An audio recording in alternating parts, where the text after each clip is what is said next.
Goodbyes are a privilege.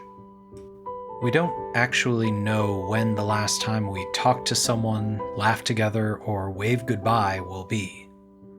My grandmother lived long enough that I didn't know if she'd ever have the good sense to actually die.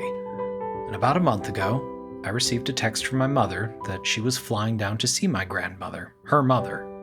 I thought nothing of it. Gram had been in and out of hospital for a while. I knew that because we wrote to each other for years. We'd write about what we'd been up to, what we had planned, the ills of our lives, sympathize with the recipient's previously mentioned gripes, and wait for the other to respond.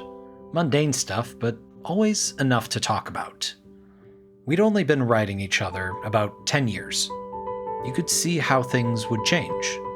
The practiced handwriting of an 80-year-old woman gradually became deliberate, slower, harder to read as it became harder to write. But still, we would write about anything.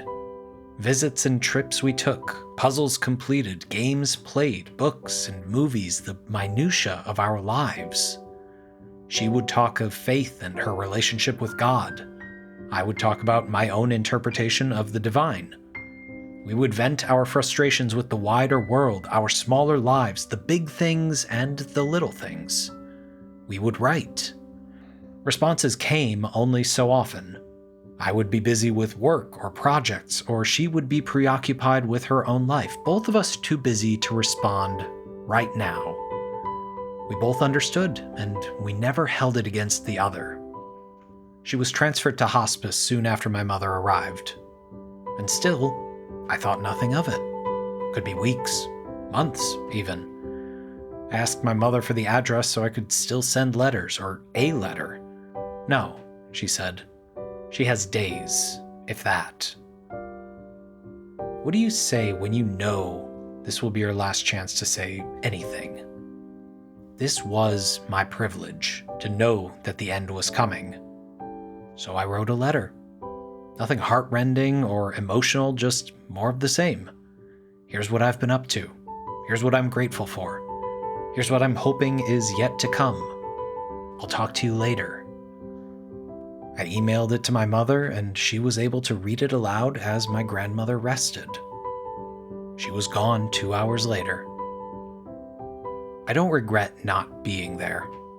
Our relationship was one of ink and paper, slow and deliberate, but authentic as we chose our words and what we thought worth sharing. And I got to share just one more moment with her in a way that mattered the most to us. My life is pockmarked with moments where see you later suddenly becomes goodbye, because I didn't know the last time I saw, spoke with, or wrote to someone was the last time I'd do so. I'm sure your life is too, or will be. That's why goodbyes are a privilege. Sometimes you are so lucky to know that this is goodbye, not a see you later, a bye, or until next time, but goodbye. Final and true. When we've said what we want to say, knowing this is the last chance to say anything, then we get to choose to stop waving. And what a privilege that is in the end.